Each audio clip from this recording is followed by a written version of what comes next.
First, listen this carefully. Have to be a light to yourself, not the light of a professor or an analyst or a psychologist or the light of Jesus or the light of the Buddha.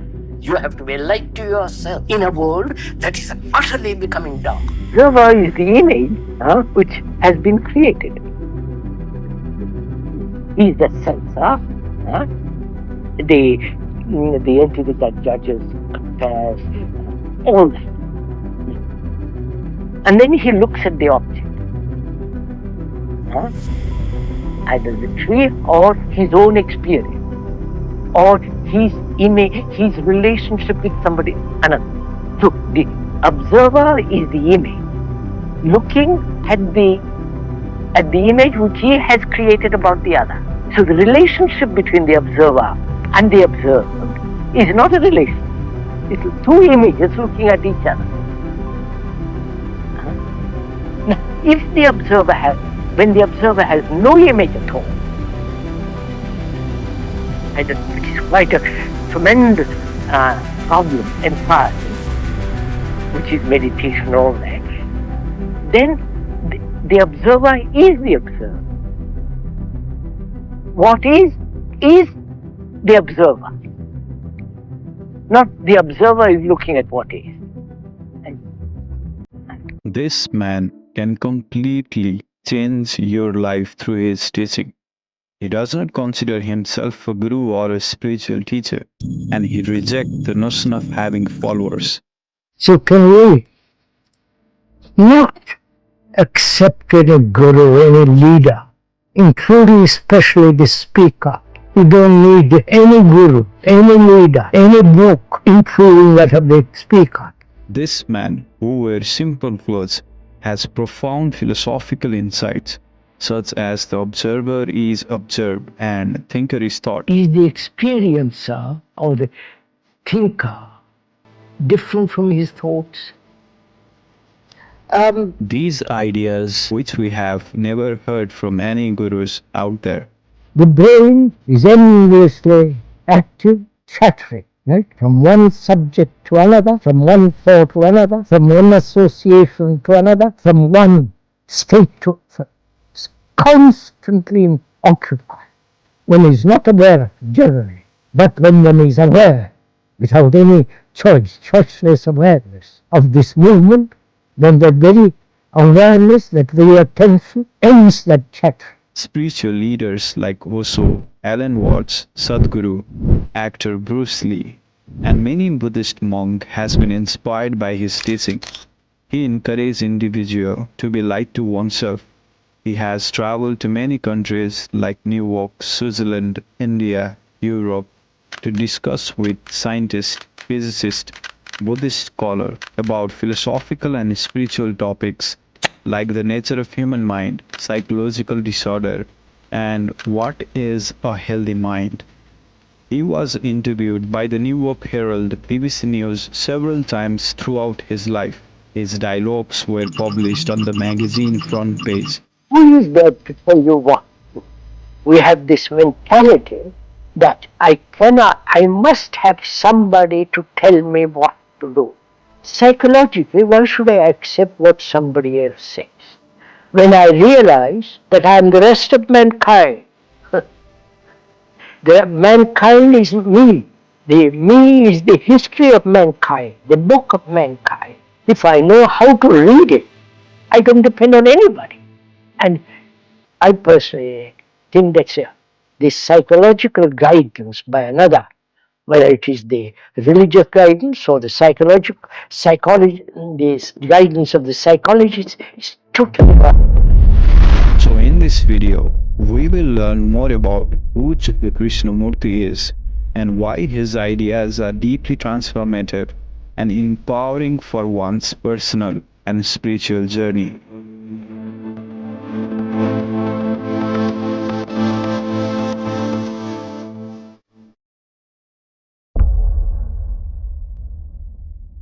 Jiddu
do we not change? I was going to ask that question myself. What will make us change? Do ask this question yourself. What is the energy, the drive, the intensity that will make us change? Change. What do we mean by that word change? These are Bohm, frankly, the violence, the brutality, the killing of for a piece of land, God to say, and obviously has not done it. Right? That's very clear. Is that clear to you? By changing society, you're not going to be changed because you have created the society. Is that clear? We have made this society what it is. Wars, killing each other for some national prestige, honor, or piece of land. You understand what we're doing? And after all thousands of years, we are not free from fear. What will make us change? More knowledge about yourself, more knowledge of the world outside of us, knowledge that we must not kill and we kill. We have accumulated thousands of years of knowledge which has helped us to kill people. And also we have knowledge that we shouldn't kill. Where does it lead us? So, will suffering, pain, attachment, pressure, the carrot, reward and punishment, will all that change us? Apparently it hasn't. So change us is only our own attention, our own awareness of the confusion in which we live, and watching that, remaining with that. Not trying to change it, not trying to do something. You understand it? Very interesting. We reject, if we do, outside agency altogether. Gods and all. Rejecting any intelligent man does reject. He doesn't reject the operator inside. You understand? The actor who says, I will do this. That actor is the past memory, past remembrance, past. So totally with complete attention.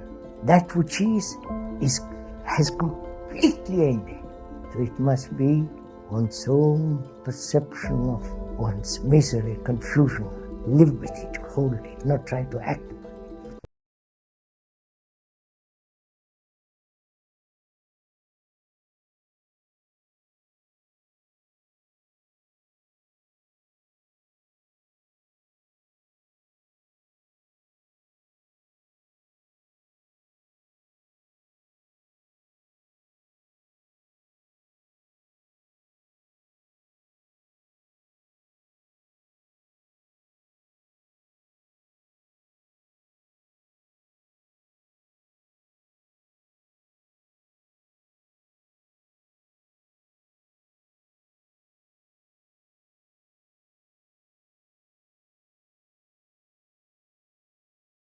You have been introduced to me, and so on.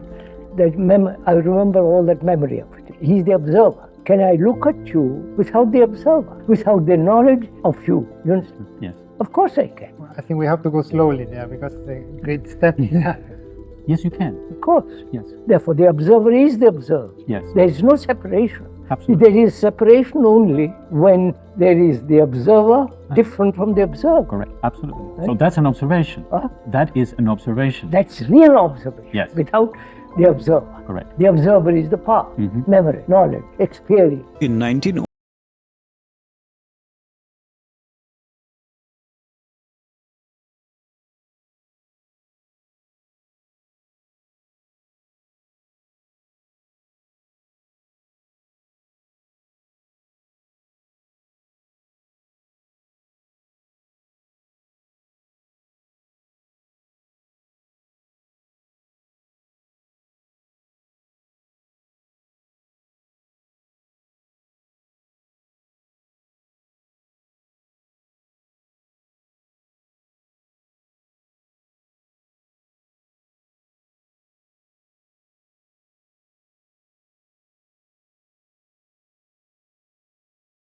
with something else, comparing one painter against another painter, one poem against another poem, or Beethoven against Bach, and so on. Mozart, let me include Mozart in it. So, is invention. Is not invention based on knowledge? Please, we're talking about it together. If there is no knowledge, there is no invention. You must have background of knowledge to find something new. Is that creation? Or is creation something totally out of time and form? This being one of the problems, probably the greatest problem of a religious brain, religious quality. We'll never use the word meditation anymore. I hope you don't mind. That word implies also measurement in Sanskrit as well as in acknowledged dictionaries. Measurement. Not only measurement of cloth and all material things, but also measuring ourselves against something. Measurement was invented by the Greeks, and probably before that. And that without measurement there is no technological world. And we carry on that same principle in ourselves. We're always measuring how we are today and hope tomorrow will be the same or wish it to be different. It's always comparing, judging, evaluating. And that word which have become so mutilated by the gurus who have brought various forms of meditation, we won't discuss that word anymore because it's become a stupid word. Sitting in a certain posture, breathing a certain way, concentrating and all that, making tremendous effort to achieve what? Some carrot before the donkey? So, we should be concerned with not how to make the brain still. That's fairly easy. But to be concerned with total attention. In January 1909, Jiddu family moved in a small house outside the society compound. Same year, Krishnamurti and Nityanand joined the Penanthur Subramaniam High School at Malayapur, walking 5 kilometers each way every day, which makes their physical condition very bad. In February 1909, Charles Webster Leadbeater, who is an important member of Theosophical Society, arrived in Adayar. One evening on the society on the side of Adayar River, Leadbeater was walking. Suddenly he noticed a boy that looked undernourished, dirty skinny body in the Brahmin fashion of South India. Leadbeater got surprised and so impressed by the most wonderful aura he had ever seen in his life. The boy was Jiddu Krishnamurti. Leadbeater started thinking that in his later life this boy would be a great spiritual leader. He also predicted that he would be the vehicle of Lord Maitreyan, an advanced spiritual entity who appears on the earth as the world teacher to guide the evolution of humankind.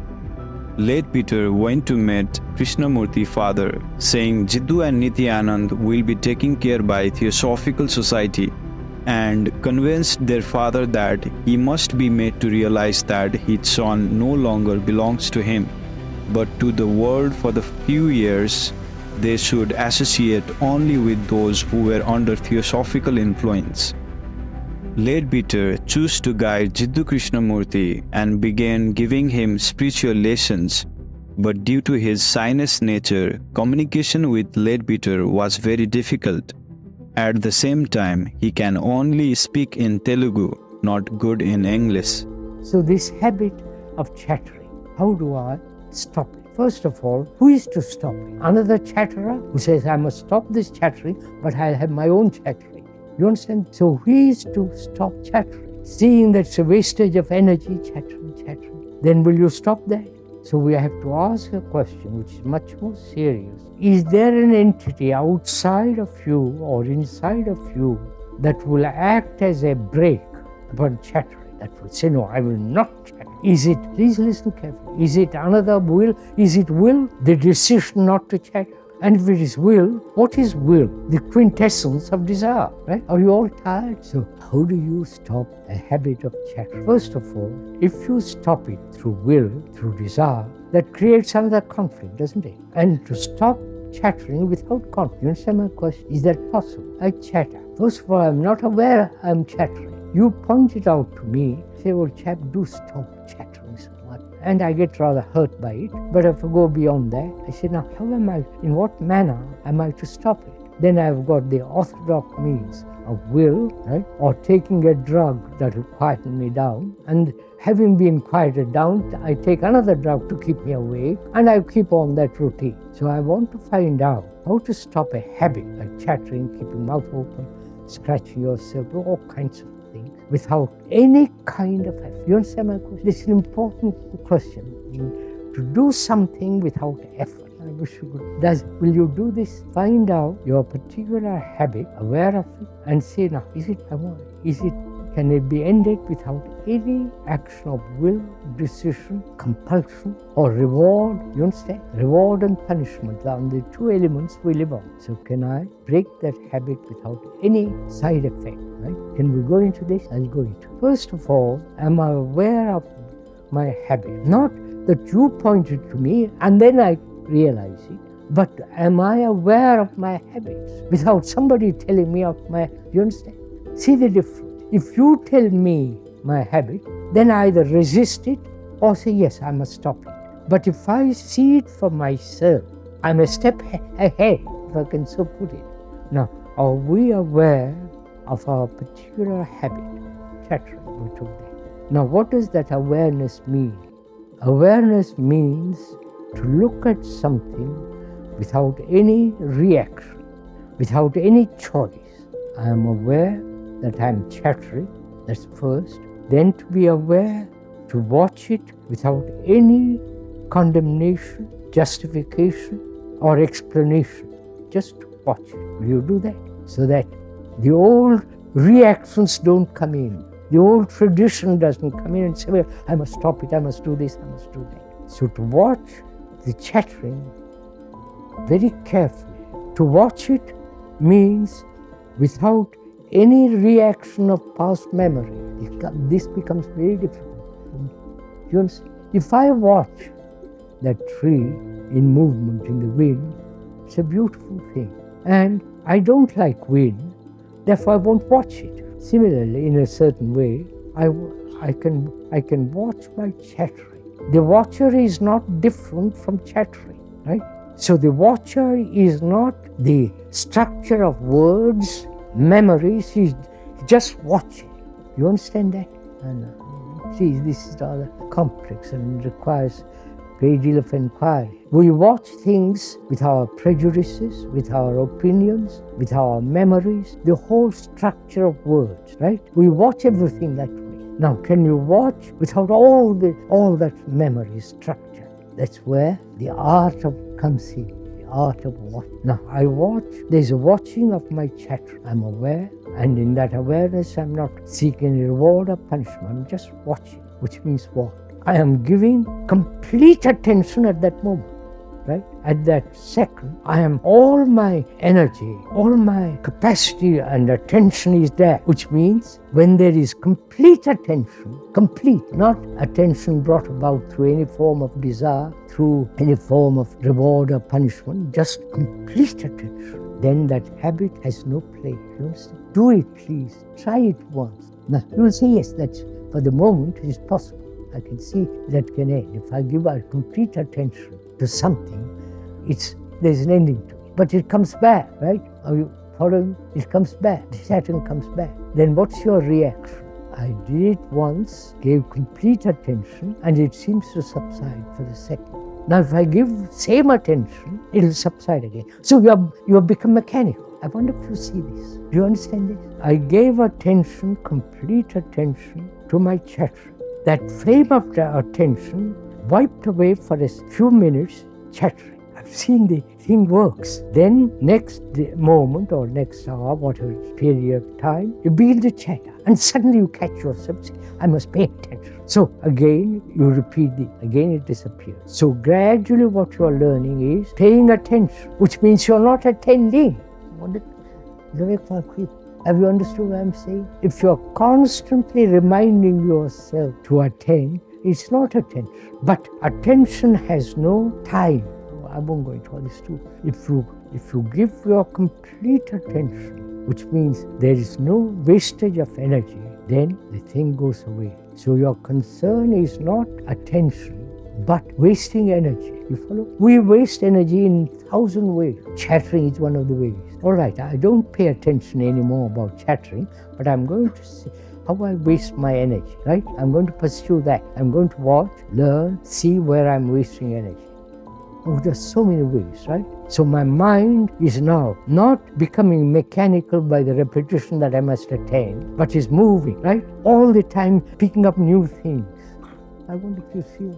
So that the brain becomes strongly alert. And when it is so alert, habits have no place. In November 1909, Krishnamurti and his younger brother met Annie Besant for the first time, and on December 5, she admitted them to Theosophical Society. The next year, on March 6, 1910, Jiddu Narayana signed document granting Annie Besant the full right of a guardian over the boys. Same year, the title book name At the Feet of the Master is a small but powerful book that was published in December 1910. This book is about the teaching that Jiddu Krishnamurti received from his master. On January 11, 1911, the anniversary of Krishnamurti initiation, the Order of the Rising Sun was established.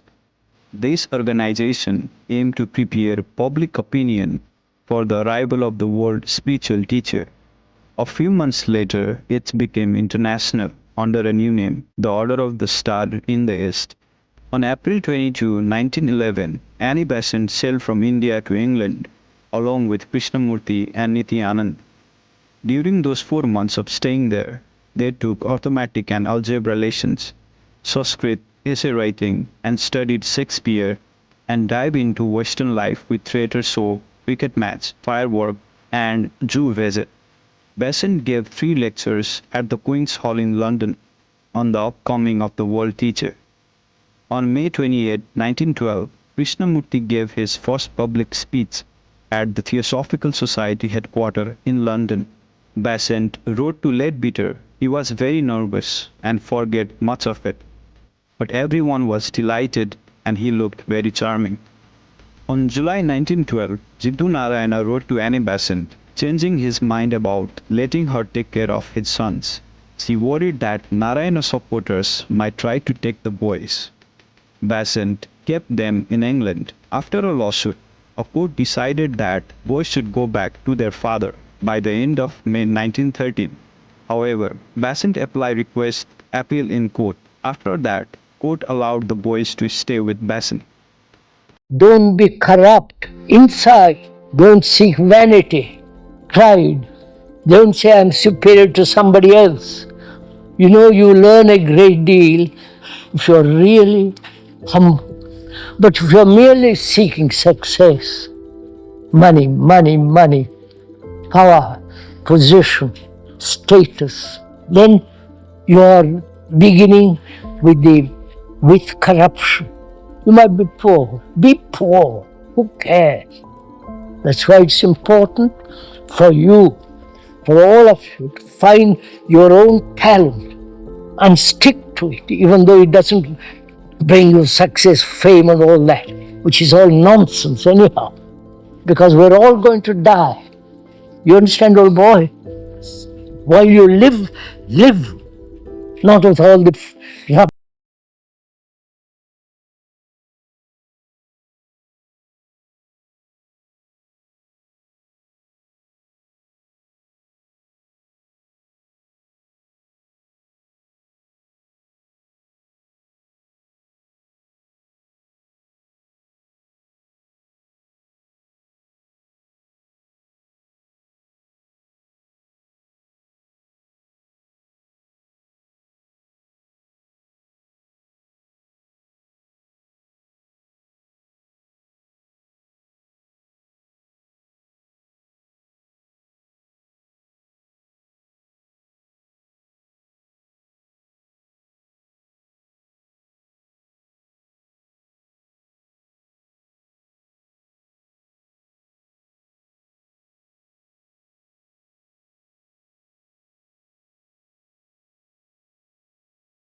to become the vehicle. So we're going now to inquire into time. What is time? Apart from the clock, apart from the sunrise and the sunset, the beauty of a sunrise, the beauty of sunset, apart from the light and the dark, what is time?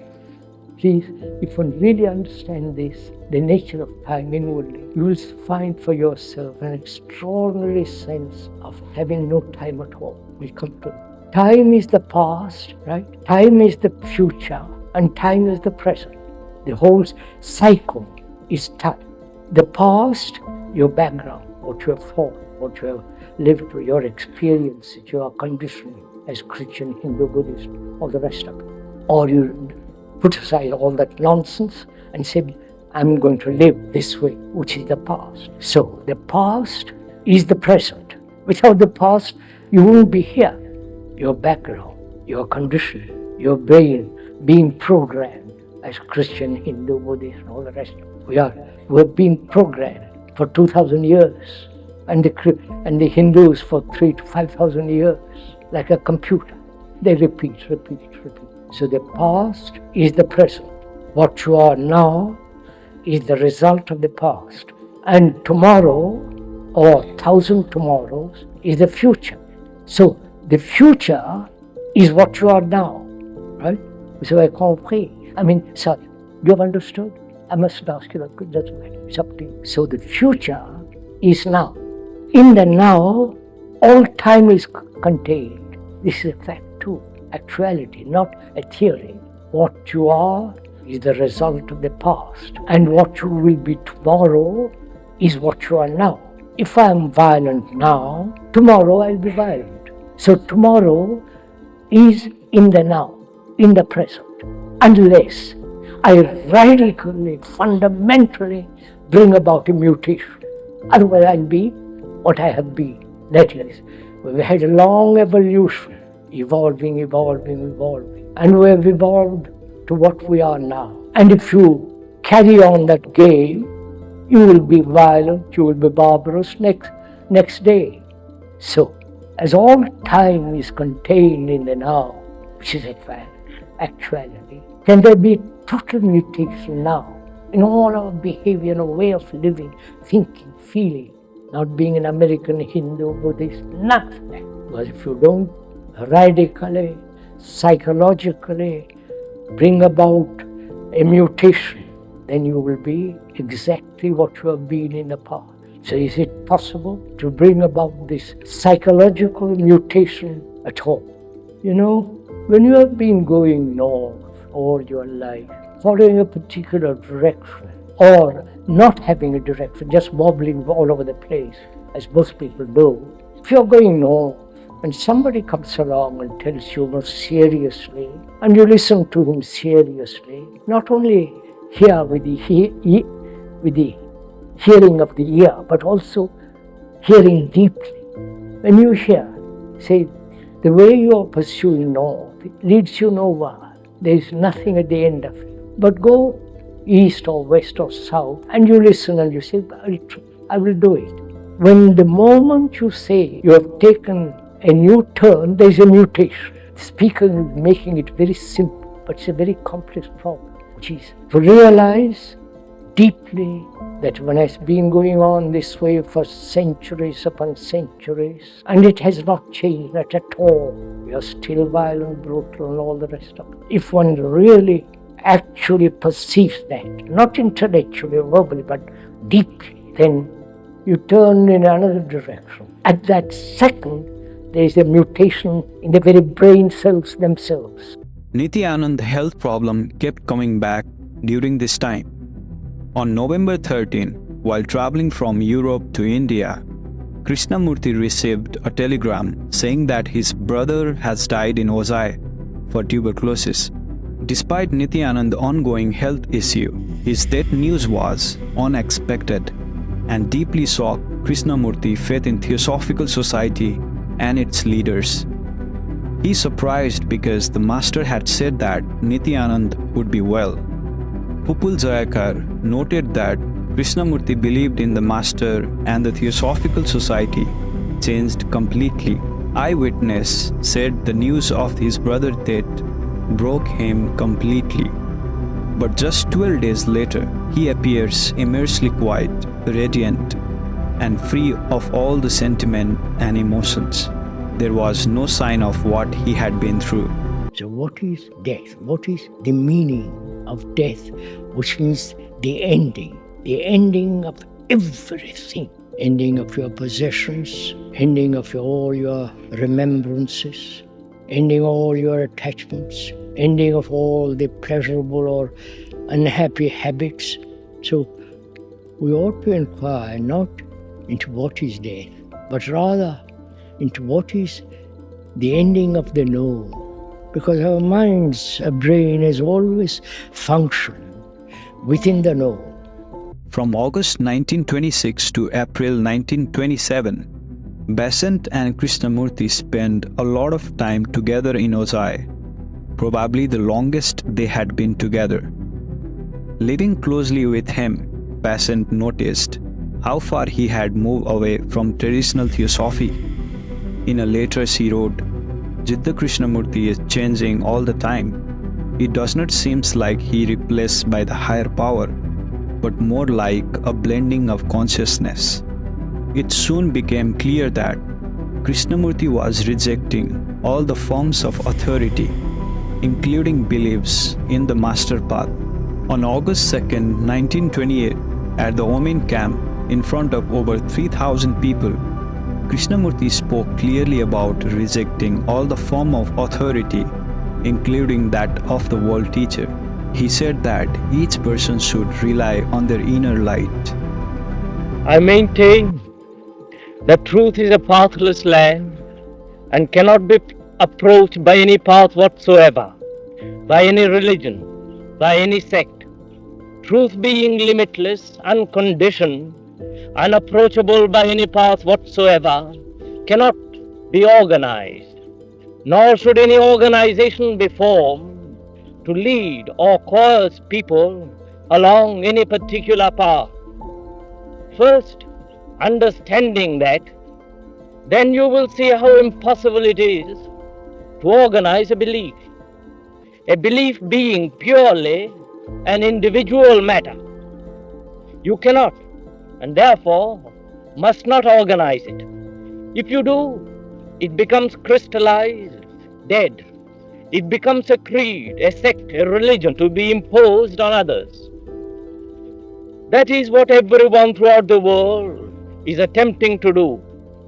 Truth is narrowed down and made a plaything for those who are weak, for those who are only momentarily discontented. Truth cannot be brought down. Rather, the individual must make the effort to ascend to it. You cannot bring the mountain top to the valley. If you would attain to the mountain top, you must pass through the valley, climb the steeps, unafraid of the dangerous precipices. Organizations cannot make you free or develop the inner man. No man from outside can make you free. Nor can organized worship, nor the immolation of yourself for a cause make you free. Therefore, I am not concerning myself with the founding of religions or new sects or the establishment of new theories or new philosophies. On the contrary, I am concerning myself with the only one essential thing, the true freedom of man. I would help him to break away from all limitation, to free himself from all fears, from the fear of religion, from the fear of salvation, from the fear of spirituality, from the fear of love, from the fear of death, from the fear of life itself. News of the rift between Krishnamurti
Knowledge that life is impermanent brings suffering. But it's a fact, isn't it? That life is impermanent. Your relations are impermanent. Your thoughts are impermanent. Your self-fulfillments, the ambitious drive and achievement are impermanent because there is death. Why should one suffer because of impermanence? The fact is, there is impermanency. That is so. But we don't want to accept that. We say there must be something permanent. We have a picture of what is permanency. And therefore, when we are faced with impermanency, there is a feeling of despair. Now, if we could go beyond that, that is, we put death, which is the essence of impermanency, in the distance. There is an interval between you and that thing which you call death, which is impermanency, right? There is a gap, a time interval. There are you who are living every day, carrying on with your routine worries, frustrations, ambition, the whole of that. And there is death in the distance. And you think about that. You have seen death, and you know yourself you will die one day, and you think about it. It is the thought of the future as impermanent that breeds fear. Please listen to this. But if you brought that death which is in the distance to the present, while you are active, vital, strong, not diseased, then you are living with death which is dying every minute to everything you know. Because after all, it's only a mind that can, a thought, something that ends, has a new beginning. Look at the spring. It has known all the winter. And when the spring comes, there are new leaves. There's something new, fresh, young, innocent, tender. But we are afraid to end, which is after all there. Take one thing, you will see. Take one thing as one of something that gives you a great pleasure or great pain, or a memory that you have had about somebody which causes you pain or pleasure. End it. Not tomorrow. Die to it. And when you do, there's a new thing happening. New state of mind. So it's only there is creation when the old has ceased.